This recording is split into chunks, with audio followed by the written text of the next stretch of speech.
విదేశీయుల్ని America తరిమేస్తుంది. వారందరూ కూడా ఇప్పుడు కెనడా పరుగు పెడుతూ ఉన్నారు. కానీ కెనడా మాత్రం వీరందరికీ షట్ డౌన్ చేస్తున్నటువంటి నేపథ్యంలో అసలు వీరందరి పరిస్థితి ఏంది అనేది మనం విశ్లేషణ చేసుకునే ప్రయత్నం చేద్దాం. ప్రస్తుతం మనతో పాటు ఉన్నారు ప్రముఖ రాజకీయ విశ్లేషకులు, ప్రముఖ సీనియర్ జర్నలిస్ట్ సిఎస్ రావు గారు. సార్తో మాట్లాడదాం. సార్ నమస్తే. సార్ నమస్తే. సార్, విదేశీయుల్ని చాలామందిని అమెరికా ప్రభుత్వం తరిమేస్తుంది. ఇప్పుడు చాలామంది కెనడా పరిగెత్తూ ఉన్నారు. కెనడా ఏమో వాళ్ళందరికీ షట్ డౌన్ చేస్తూ ఉంది. ఇప్పుడు వీళ్ళందరి పరిస్థితి ఏంటి అసలు? చాలా టిపికల్. వాస్తవంగా ఏంటంటే ఇప్పటి వరకు ఇండియన్స్ ప్రధానంగా ఈ మధ్యకాలంలో 90s తర్వాత ఒక డ్రీమ్, డాలర్ డ్రీమ్ అంటారు దాన్ని. ఈ డాలర్స్ వేటలో పడి చదువుకున్న వాళ్ళందరూ, కొద్దిగా గొప్ప ఇంజనీరింగ్ చేసిన వాళ్ళు, మామూలుగా పాస్ అయిన వాళ్ళు అందరూ వీలున్నంత వరకు అందరూ భారతదేశాన్ని వదిలిపెట్టి వెళ్ళిపోయారు. ఓకే. 2014 నుంచి ఇంకా ఎక్కువ వెళ్ళిపోయారని చెప్పేసి తాజా రికార్డ్స్. భారతదేశాన్ని వదిలిపెట్టి వెళ్ళిపోయారు, వలస వెళ్ళిపోయేసి ఉపాధి కోసం, చదువుకోవడం కోసం రకరకాలుగా వెళ్ళిపోయారు అని చెప్పి. అంటే ఇండియన్స్కి ఒకరిని చూసిన తర్వాత ఒకరికి డాలర్ డ్రీమ్. ఆ ఇండియన్స్లో కూడా మళ్ళీ తెలుగు రాష్ట్రాలు, మీరు తెలుగు రాష్ట్రాలు మనం చూసుకుంటే కనుక యావరేజ్న ప్రతి గ్రామంలో 2-3 అమెరికాలో ఉండేటువంటి వాళ్ళు ఉంటారు, లేదా కెనడాలో ఉండేటువంటి వాళ్ళు, లేదా ఆస్ట్రేలియాలో ఉండేటువంటి వాళ్ళు ఉంటారు. అంటే ఆ స్థాయిలో వెళ్ళిపోయారు, వలస వెళ్ళిపోయారు. ఎందుకు? మెరుగైనటువంటి జీవితం కోసం, మెరుగైనటువంటి ఉపాధి కోసం వెళ్ళారు. అది ఇప్పుడు ప్రపంచంలో ఉండేటువంటి ఆయా దేశాల పరిస్థితులు బాగలేవు. ప్రధానంగా ప్రపంచానికే పెద్దన్నగా చెప్పుకుంటున్నటువంటి అమెరికా పరిస్థితి అత్యంత దారుణంగా ఉందని చెప్పేసి ఆర్థికవేత్తలు చెప్తున్నారు, అక్కడ ఉండేటువంటి ఎన్ఆర్ఐలు చెప్తున్నారు. ఓకే. సరే, పోనీ ఆల్టర్నేటివ్ ఏంటి వీళ్ళకి? కెనడా. అమెరికా కాకపోతే కెనడా, కెనడా కాకపోతే యూకే, యూకే కాకపోతే ఆస్ట్రేలియా, ఆస్ట్రేలియా కాకపోతే న్యూజిలాండ్. ఇది సీక్వెన్స్ జనరల్గా మన వాళ్ళకి. సో ఇప్పుడు అమెరికా అయిపోయింది, డాలర్ డ్రీమ్ క్లోజ్ అయిపోయింది ట్రంప్ గెలవడంతో. ఇక అది కలయే తప్ప నెరవేరే పరిస్థితి లేదని చెప్పి చెప్తున్నారు. అమెరికాలో ఉండేటువంటి వాళ్ళు చెప్తున్నారు, ఆర్థికవేత్తలు చెప్తున్నారు, తర్వాత ఐటీ రంగం నిపుణులు కూడా అదే చెప్తున్నారు. సో ఇప్పుడు వాళ్ళు ఏం చేస్తున్నారు? ముందు జాగ్రత్తగా జనవరి 20వ తారీఖు తర్వాత ఏమవుతుందో తెలియనటువంటి పరిస్థితి. ట్రంప్ ప్రమాణ స్వీకారం చేసిన తర్వాత ఇప్పటికే ట్రంప్ సంకేతాలతోటి మిలిటరీ దిగింది. మిలిటరీలో ఒక విభాగం ఇదే ఉంటుందంట, ఇది అక్రమ వలసదారులని ఏరేయటానికి. ఓకే. హోమ్లాండ్ సెక్యూరిటీ ఆల్రెడీ ఉంటుంది ఇంటర్నల్గా. బోర్డర్ దాటకుండా విదేశాలు వాళ్ళు ఆడ రాకుండా, జొరబడకుండా బోర్డర్ని అలర్ట్ చేశారు అని చెప్పి ఇప్పుడు తాజాగా మీకు అమెరికా పత్రికలన్నీ రాశాయి. సో కాబట్టి బోర్డర్ షట్ డౌన్ చేసేసారు, అమెరికా బోర్డర్ షట్ డౌన్ చేసేసారు. అయినప్పటికీ కూడా కెనడాలో ఎంటర్ కావడానికి అక్కడ ఏదో అవకాశాలు ఉన్నాయి, అలాగే మెక్సికో నుంచి అమెరికాకి రావడానికి అవకాశాలు ఉన్నాయని చెప్పి కొంతమంది ఇప్పటికీ కూడా ఇటు దూకేవాళ్ళు, అటు దూకేవాళ్ళు ఉన్నారు అనేది వినిపిస్తుంది. అందుకే అమెరికాలో సైన్యాన్ని అలర్ట్ చేశారు అనేది లేటెస్ట్ అప్డేట్. ఓకే. అయితే ఇప్పుడు కెనడా ఏం చేస్తుంది, అసలు కెనడాలో ఉండేటువంటి భారతీయ పరిస్థితి ఏంటి అనే దాని మీద మనం మాట్లాడుకోవాలి. సో అమెరికాది అయితే ఓకే, అర్థమైపోతుంది సినిమా. భారతీయులు అక్కడ ఉండేటువంటి వాళ్ళ పరిస్థితి ఏంటి, విదేశాల్లో రకరకాల దేశాల వాళ్ళు వచ్చిన వాళ్ళ పరిస్థితి ఏంటి, అక్కడ యాక్చువల్ సిచ్యువేషన్ ఏంటి అనేది ట్రంప్ ఎన్నికల ప్రచారంలోనే విన్న తర్వాతనే అర్థమైంది. భవిష్యత్తు దర్శనం కనపడుతుంది మనకి. అక్కడ ఎన్ఆర్ఐలు ఏంటి పరిస్థితి, భారతీయుల పరిస్థితి, H1B వీసాల వాళ్ళ పరిస్థితి ఏంటి అనేది. అయితే ఇప్పుడు కెనడా పరిస్థితి, పోనీ ఆల్టర్నేటివ్ కెనడా అయినా కదా, పక్కన వెళ్ళిపోవచ్చు వాళ్ళు. అంటే అమెరికా వీసా ఉంటే కెనడాకి వెళ్ళిపోవచ్చు, కెనడా వీసా ఉంటే అమెరికాకి రావచ్చు నిబంధనల ప్రకారం. సో కాబట్టి ఆల్టర్నేటివ్ అటు వెళ్ళిపోతారు. జస్ట్ మనం కనుక హైదరాబాద్ నుంచి సికింద్రాబాద్ వెళ్ళినట్టు, లేదంటే హైదరాబాద్ నుంచి బెంగళూరు వెళ్ళినట్టు, హైదరాబాద్ నుంచి బొంబాయి వెళ్ళినట్టు వెళ్ళొచ్చు. సో అలాంటి ఫెసిలిటీ ఉంది కాబట్టి వలస వెళ్ళేటువంటి వాళ్ళు ఎక్కువ అయిపోయారు కెనడాకి. ఓకే.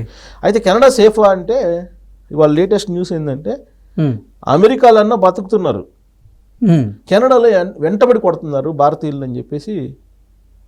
అంటే కేవలం భారతీయుల పరిస్థితి ఎలా ఉందా, లేదంటే అసలు విదేశీయులందరూ పరిస్థితి కూడా అలాగే ఉంది? కెనడాలో కేవలం భారతీయుల్ని వెంటాడి వేటాడి కొడుతున్నారు, దాడులు చేస్తున్నారు అనేది లేటెస్ట్ న్యూస్.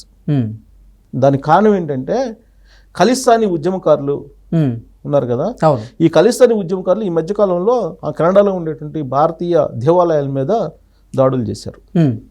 తర్వాత వాళ్ళు ఏం చేస్తున్నారంటే ఈ గ్రూపులు పెట్టుకున్నారంట, వాట్సాప్ గ్రూపులు, సోషల్ మీడియాలో గ్రూపులు పెట్టేసుకుని గ్రూపుల్లో వీళ్ళు రెచ్చగొట్టేటువంటి మెసేజ్లు పెడుతున్నారు. ఆ గ్రూపుల్లో ఎవరో ఖలిస్తానీ ఉద్యమకారులు జొరబడ్డారు. ఓకే. ఇండియా గ్రూప్స్ ఏదైతే ఉన్నాయో ఇండియా గ్రూప్స్లో ఖలిస్తానీ ఉద్యమకారులు జొరబడి రకరకాల మెసేజ్ పెడుతూ ప్రొవోక్ చేస్తూ ఉన్నారు. ప్రొవోక్ చేస్తూ ఉండటంతో పాటు నీకు భారతీయులు ఎక్కడ కనపడితే అక్కడ దాడులు చేస్తున్నారు. కాబట్టి ఇప్పుడు స్వేచ్ఛగా భారతీయులు కెనడా రోడ్ల మీద తిరిగేటువంటి పరిస్థితి లేదు అనేది తాజా న్యూస్. ఓకే. అక్కడ అధ్యక్షుడు పిట్రోడా, సో ఆయన భారతీయులకు వ్యతిరేకంగా ఉన్నారు అనేది. అసలు అమిత్ షా, భారత హోంశాఖ మంత్రి అమిత్ షా మీదనే కేసు పెట్టాలనేటువంటి ప్రయత్నం కెనడా చేస్తుంది అనేది కూడా లేటెస్ట్గా ఒక ప్రచారం కూడా జరిగింది, న్యూస్ కూడా వచ్చింది. అసలు ఇప్పుడు భారత్కి కెనడాకి పూర్తి స్థాయిలో బంధం తెగిపోయింది. ఓకే. అక్కడ ఉన్నటువంటి భారతదేశ ఎంబసీకి సంబంధించిన నోటీసులు కూడా ఇచ్చారని చెప్పి అంటున్నారు. ఇక్కడ ఉన్నటువంటి కెనడా ఎంబసీని కూడా పిలిపించి మాట్లాడారు విదేశాంగ శాఖకు సంబంధించినటువంటి వాళ్ళు అంటున్నారు. అంటే వీళ్ళిద్దరి మధ్య ఆల్రెడీ స్టార్ట్ అయింది ఘర్షణ, రెండు దేశాల మధ్య ఘర్షణ స్టార్ట్ అయింది. అక్కడేమో ఖలిస్తానీ ఉద్యమకారులు నిజ్జర్ అనే అతన్ని మర్డర్ చేశారు అక్కడ. ఈ నిజ్జర్ మర్డర్ వెనుక భారతదేశం యొక్క హోంశాఖ మంత్రి అమిత్ షా యొక్క ప్రమేయం ఉందనేది కెనడా ఆరోపిస్తుంది. ప్లస్ అమెరికా ఏం చేస్తుంది, అమెరికాలో ఈ మధ్య కాలంలో ఈ ఖలిస్తానీ ఉద్యమకారులు ఒక అతను చనిపోయాడు, మర్డర్ అయింది. అది కూడా ఈ మర్డర్ వెనుక కూడా ఈ నిజ్జర్ని మర్డర్ చేసినటువంటి వాళ్ళ ప్రమేయం ఉందని చెప్పి అమెరికా కెనడాకి షేర్ చేసింది అని చెప్పి అంటున్నారు. ఓకే. సో అమెరికా కెనడా రెండు కలిసి భారతీయుల మీద గేమ్ ఆడుతున్నాయి. సో ఖలిస్తానీ ఉద్యమకారులు, ఖలిస్తానీ వాళ్ళని కెనడా ప్రభుత్వం, కెనడాలో ఉండేటువంటి అధ్యక్షుడు ప్రోత్సహిస్తున్నాడు. ప్రోత్సహిస్తున్నటువంటి క్రమంలో అక్కడ బిక్కుమంటూ బతకాల్సినటువంటి పరిస్థితి భారతీయులకు ఏర్పడింది, ప్రత్యేకించి భారతీయులకు అక్కడ. ఓకే. అమెరికాలో అట్ట కాదు, అందరికీ అన్ని దేశాల నుంచి వలస వచ్చినటువంటి వాళ్ళకి అందరికి కూడా, ఇల్లీగల్ ఇమిగ్రెంట్స్ అందరికి కూడా అక్కడ ఇబ్బందిగా ఉంది అమెరికాలో. బట్ వేరే కెనడాలో పరిస్థితి డిఫరెంట్గా ఉంది. కెనడాలో మీకు పర్మనెంట్ రెసిడెన్స్ ఉన్న వాళ్ళని కూడా వెంటాడుతున్నారు ఖలిస్తానీ ఉద్యమకారులు. అక్కడ ఖలిస్తానీ ఉద్యమం ఏమో చాలా బలంగా ఉంది. అవును, ఖలిస్తానీ ఉద్యమకారులు ఉన్నారు అక్కడ. సో భారతీయుల్ని వెంటాడుతూ ఉన్నటువంటి పరిస్థితి అక్కడ. ఎప్పుడు ఇది సద్దుమణిగిద్దో అక్కడ ఉన్నటువంటి ప్రభుత్వం చెప్పట్లా. ఓకే. ఇప్పుడు అమెరికా వాళ్ళందరినీ, అంటే విదేశీయులతో పాటుగా ఇండియన్స్ని కూడా అమెరికా నుంచి తరిమేసి ఇప్పుడు వాళ్ళల్లో చాలామంది కెనడా వాళ్ళని ప్రయత్నం చేస్తూ అటువైపు పరుగులు తీస్తూ ఉంటే, అక్కడ ఖలిస్తానీ ఉద్యమకారులు కెనడాకి షట్టర్ డౌన్ చేస్తే మరి వీళ్ళ పరిస్థితి ఏంటి? ఇప్పుడు ఇంకా ప్రాణంతో మళ్ళీ స్వదేశానికి చేరుకునే పరిస్థితి అమెరికాలో ఉంది. కెనడాలో అసలు ప్రాణం ఎప్పుడు పోతుందో తెలియనటువంటి పరిస్థితుల్లో భారతీయులు ఉన్నారని చెప్పి ఇప్పుడు లేటెస్ట్ న్యూస్ వస్తుంది. ఓకే. కారణం ఏంటంటే ఖలిస్తానీ ఉద్యమకారుల నుంచి భారీగా విరాళాలు అక్కడ ఉండేటువంటి ప్రభుత్వం సేకరించింది. గత ఎన్నికల్లో కూడా అధ్యక్షుడికి, ఇప్పుడు ఉన్నటువంటి అధ్యక్షుడికి భారీగా విరాళాలు సేకరించి ఇచ్చారు దీని నుంచి అని చెప్పి న్యూస్. ఇప్పుడు సమీప భవిష్యత్తులోనే కెనడాలో ఎలక్షన్స్ రాబోతున్నాయి. ఆ ఎలక్షన్స్లో విన్ కావాలంటే కనుక ఇప్పుడు ఉండేటువంటి అధ్యక్షుడు మళ్ళీ ఈ ఖలిస్తానీ ఉద్యమకారుల యొక్క అండ కావాలి, ప్రోత్సాహం కావాలి, మద్దతు కావాలి అనేది రాజకీయపరమైనటువంటి ఒక ఈక్వేషను. అందుకే వాళ్ళని ఎంకరేజ్ చేస్తున్నారని. వాళ్ళని ఎంకరేజ్ చేస్తుంటే వాళ్ళు ఏం చేస్తున్నారు, అక్కడ ఇండియన్ దేవాలయాలు, భారతీయ దేవాలయాల మీద దాడులు చేస్తున్నారు, భారతీయుల మీద దాడులు చేస్తున్నారు. ఆల్రెడీ దాడులకు సంబంధించినటువంటి న్యూస్ చాలా ఈ మధ్యకాలంలో వారం రోజుల నుంచి అనేకం వచ్చాయి. సో కెనడాలో చాలా ప్రమాదంగా ఉంది అమెరికా కన్నా కూడా. అమెరికాలో ఇంకా అట్లీస్ట్ నిర్బంధ శిబిరాలు పెట్టేసి ఆ నిర్బంధ శిబిరాలకు అందరిని తరలించేసి ఇల్లీగల్ ఇమ్మిగ్రేట్స్ని వాళ్ళ స్వదేశాలకు పంపించడానికి ఏర్పాట్లు చేస్తున్నారు. ట్రంప్ అధికారంలో ఆయన ప్రమాణ స్వీకారం చేయకముందే మిలిటరీ దిగింది ఆల్రెడీ, హోమ్లాండ్ సెక్యూరిటీ. శిబిరాలకు తరలించి ఇప్పుడు కనుక మనకి విపత్తు సంభవిస్తే శిబిరాలకు తరలించి మనం సురక్షిత ప్రాంతాలకు తీసుకొస్తాం కదా, అలానే తీసుకొచ్చేసి అమెరికాలో ఏ దేశం వల్ల ఆ దేశాలు పంపించేస్తున్నారు. వాళ్ళు పంపించడానికి ఏర్పాట్లు చేస్తున్నారు. కానీ కెనడాలో అలాగే పరిస్థితి. అసలు కెనడాలో భారతీయులు ఎక్కడ కనపడితే అక్కడ వెంబడబడి ఖలిస్తానీ ఉద్యమకాలు కొట్టేటువంటి పరిస్థితి. అక్కడ ఉండేటువంటి ప్రభుత్వం వాళ్ళని ఎంకరేజ్ చేస్తున్నటువంటి క్రమంలో వాళ్ళ మీద కేసులు కూడా పెట్టి కనీసం వాళ్ళ మీద చర్యలు కానీ తీసుకోవడం కానీ, వాళ్ళని అదుపులో చేయడం కానీ, నియంత్రించడం కానీ అలాంటి ప్రయత్నాలే చేయట్లేదు అనేది ఇప్పుడు వస్తున్నటువంటి ప్రమాదకరమైనటువంటి న్యూస్. సో కాబట్టి ఈ రెండు దేశాలు ఖలిస్తానీ ఉద్యమం నిజ్జర్ మర్డరు జరిగిన తర్వాత, అమెరికాలో ఇంకొక ఖలిస్తానీ ఉద్యమకారు మర్డర్ జరిగిన తర్వాత దీని వెనక భారతదేశం ఉంది, భారతదేశానికి సంబంధించిన ప్రభుత్వం యొక్క యాక్టివిటీ ఉంది అనేటువంటిది అక్కడ ఉన్నటువంటి అత్యంత సొఫిస్టికేటెడ్ దర్యాప్తు సంస్థ అనుమానం వ్యక్తం చేస్తుంది. సో కాబట్టి ఈ రెండు దేశాలు కూడా భారతదేశం మీద ఈ ఖలిస్తానీ ఉద్యమకారుల విషయంలో ఒకటయ్యాయి, ఓకే, అమెరికా, కెనడా. సో కాబట్టి వీళ్ళకి భారతీయులు అక్కడ ఉండేటువంటి ఎన్ఆర్ఐలు టార్గెట్ అయ్యారు. ఇప్పుడు సేఫ్ సైడ్గా బయటపడాలంటే కెనడాని వదిలిపెట్టి వీలున్నంత తొందరగా బయటపడాలనేది ఎన్ఆర్ఐలు ఇప్పుడు భావిస్తున్నారు. దానికి కారణం ఏంటంటే ఇంతకుముందు ఉండేటువంటి ఫెసిలిటీస్ అన్నీ కూడా తీసేశారు ఇప్పటికే కెనడాలో. ఇప్పుడు ఇక్కడి నుంచి చదువుకోవడానికి వెళ్ళినటువంటి పిల్లలకి ఆ కూపన్స్ ఏదో ఇస్తారు తినడానికి, ఇప్పుడు అవి కూడా లేవు, తీసేశారండి కూపన్స్. ఓకే. తర్వాత ఇమ్మిగ్రేషన్ సైజు కూడా తగ్గించేశారు, కుదించేశారు ఇమిగ్రేషన్ సైజు కూడా, ఇంతకు ముందులాగా లేదు. తర్వాత ఫాస్ట్ అప్రూవల్స్ ఉంటాయి, ఇంతకుముందు ఉండేది కెనడా వెళ్ళడానికి ఫాస్ట్ అప్రూవల్ కావడానికి, ఆ ఫెసిలిటీని తీసేశారు. అంటే అన్నీ తీసేశారు.